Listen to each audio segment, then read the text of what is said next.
Привет всем, друзья! Добро пожаловать на мой канал. Меня зовут Юля, и мой канал называется Russian Connection для тех, кто изучает русский язык.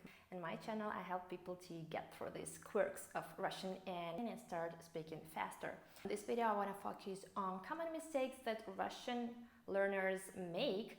I think this video is going to be particularly beneficial to beginners, people who just start out their journey. Mistake number one, confusing очень and много. It works this way. We use много only to speak about quantities. When someone says, I have a lot of work, I have much work, it's incorrect to say, у меня очень работы. You should say, у меня много работы, because you talk about the quantity, like you have a pile of work, a lot of work. For example, many dogs would be много собак. Many cats, много котов, or много кошек. A lot of money, много денег. A lot of time, много времени. Why did I change this noun that goes after много? In Russian, after such words of quantity, we use genitive case. So we have to decline a noun and put it into genitive case. Usually it's genitive plural for countable nouns, because like a lot of dogs, dogs is plural, that's why we use genitive plural, много собак. And for uncountable nouns, we use genitive singular. Очень just means very. It's not about the quantity, it's just about the grade. So for example, очень красивый дом, very beautiful house. Очень красивая девушка, very beautiful girl. Очень быстрая машина, very fast car. Let's go to the next mistake. You forget about double negation. For example, I never watch news. Many people tend to say, я никогда смотрю новости. So what's wrong with the sentence? You forget to negate the verb. In Russian, никогда, never, is not considered as a negation. You need to negate the verb. The verb is смотрю. Я никогда не смотрю новости. Sounds like I never don't watch TV, but that's totally fine in Russian. More examples. Я никогда не опаздываю на работу. I'm never late for work. The same about the past. Я никогда не пробовал or пробовала борщ. I've never tried борщ. Борщ is a typical Ukrainian and Russian dish. It doesn't only apply to никогда word, but all the negation words. Ничего, nothing, никто, nobody or no one, нигде, nowhere, никуда, nowhere. For example, я ничего не слышу. I hear nothing. Я ничего не вижу. I don't see anything. Никто не знает. Nobody knows. Okay, next common mistake is mixing up the word есть. Because in Russian there are two verbs, есть. The first one, есть, that means to eat. This is just a regular verb, to eat. And the second, есть, is a part of the structure I have or you have. When you want to say to eat, you just conjugate this verb, like я ем, ты ешь, он ест, мы едим, вы едите, они едят. But when you want to say that I have, you have to change the pronoun. You don't change this есть verb, you just change the pronoun. So instead of я, you say у меня. У меня есть. And you add есть to all the pronouns. So for example, I have is у меня есть, you have у тебя есть. He has у него есть. У него есть. She has у нее есть. We have у нас есть. You have, like both of you guys, у вас есть. And they have у них есть. Don't forget to change the pronoun when you use the verb to have. Next common mistake is forgetting to decline the word дом properly. In the phrases to come home or to be at home, you don't use prepositions. Second, you have weird different declension. So at home is дома with no preposition. I'm at home. Я дома, or I'm home. Я дома. Now to go home or to come home, all the verbs that involve movement, you say домой. Я иду домой. I'm coming home. At home is дома, and going home is домой. Well, no preposition required. Next common mistake is to say делать спорт.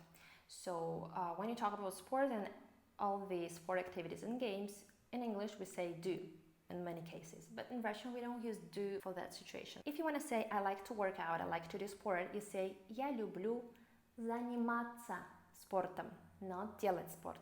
Я люблю заниматься спортом. Заниматься is followed by a noun in instrumental case. Заниматься конным спортом, заниматься поло, заниматься водным поло, заниматься гольфом и так далее.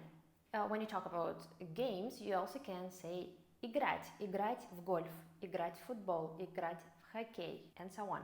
Next common mistake is confusing two verbs of motion, ходить и ездить. I know it's pain in the neck to have so many verbs to say to go, but remember that we only use ходить when the distance can physically be covered on foot. So for example, if you say я ходила в Москву or я ходил в Москву, it sounds really weird because it sounds like you actually walked to Moscow. Just remember, when you speak about places outside your town or your city, especially other countries and other cities, use the verb ездить. For example, в отпуск я ездил, ездила в Москву. Next mistake is using incorrect past tense of these verbs. It's a common belief that we only use ходить, ездить to speak about regular action. It's not true. Actually, when we speak about the past, we use these two verbs to speak about unique experience. That implies that we went somewhere and then we came back. So for example, if you say в выходные я ездила на пляж, or в выходные я ездил на пляж. I went to the beach by transport, of course, because I used ездила on the weekend. Or вчера я ходила в кино. Вчера я ходила в кино. It's only one experience. It doesn't mean that I did it regularly, but I went there and I came back, and that's why I use ходила и ездила. Next common mistake is confusing two words, все and все. Все means everyone, like all the people. Все means everything. And in Russian, все goes with the verb in plural form. So for example, все пришли, everybody came. Or все придут, everybody will show up, everybody will come. Next common mistake happens when we talk about our age. There are two ways of saying it incorrectly. First, I hear a lot, я 30 лет. And the second one, у меня есть 30 лет. That's because you translate it either from English or maybe from other languages. In Russian, we use dative case with the age. That means that instead of я, we use мне, which is a dative case of я. We just say мне and then the number. Мне 30 лет. Another common mistake is using the verb путешествовать to travel instead of ехать or поехать to go. That happens because in English we say sentences like on Monday I'm traveling to London. And by traveling we understand just a trip. In Russian, путешествовать means to go on a trip, but that you're gonna have adventures, and usually is used about long trips, like when you go on a trip for a month or more. For example, кругосветное путешествие, the trip around the world. For short trips, also business trips, trips that you take every day, like commuting trips, we don't use путешествовать because it sounds too solemn. We use instead ехать or поехать, which is to go. For example, в пятницу я еду в отпуск. В пятницу я еду в Лондон. You use путешествовать to speak about traveling in general, like я люблю путешествовать. I like traveling, without mentioning specific destination. Next common mistake is confusing two modal verbs надо and должен. You can use any of them, but remember that надо goes with мне, with dative case. Мне надо, I need.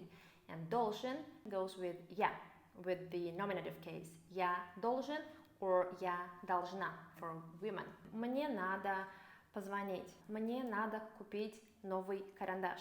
Okay, hang out in there, we are getting to the end. And the next common mistake is using что instead of который. So when we have one main clause and the second clause that depends on the main clause, and we want to link these two clauses, use который. or its form которая, которое, которая. The girl who works with me got sick.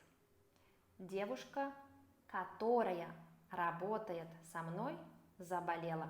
Many people say девушка, кто работает со мной, заболела. This is incorrect. You should say которая. The house that we saw the other day is over there. A common mistake would be дом, что мы видели, вон там. You should say дом, который мы видели, вон там. Next common mistake is confusing для and чтобы. Remember that для is only followed by nouns and pronouns. For example, я купила эту книгу для тебя.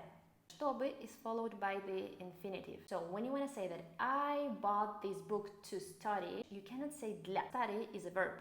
You have to say чтобы. Common mistake would be я купила эту книгу для учить русский. This is incorrect. You should say я купила эту книгу, чтобы учить русский. And the last mistake that I hear a lot is actually a word that doesn't exist to say or to tell. If you want to say my mom told me, you say моя мама сказала мне, right? Сказала. So what is the present tense of сказать? I've heard so many options like моя мама сказывает, моя мама сказует, моя мама скажает. So many options that don't exist. Remember that the imperfective form of сказать is говорить. Yeah, this is говорить. Говорить like to speak. In order to say my mom tells me, my mom says that, we just say говорит. Моя мама говорит что? The present tense is говорит. And I think it'll be all for today. I hope it was useful. Let me know in the comments if you have ever made any of the mistakes I talked about in this video. Thank you all, guys. Don't forget to subscribe if you like this type of content. И увидимся в следующих видео. Пока-пока!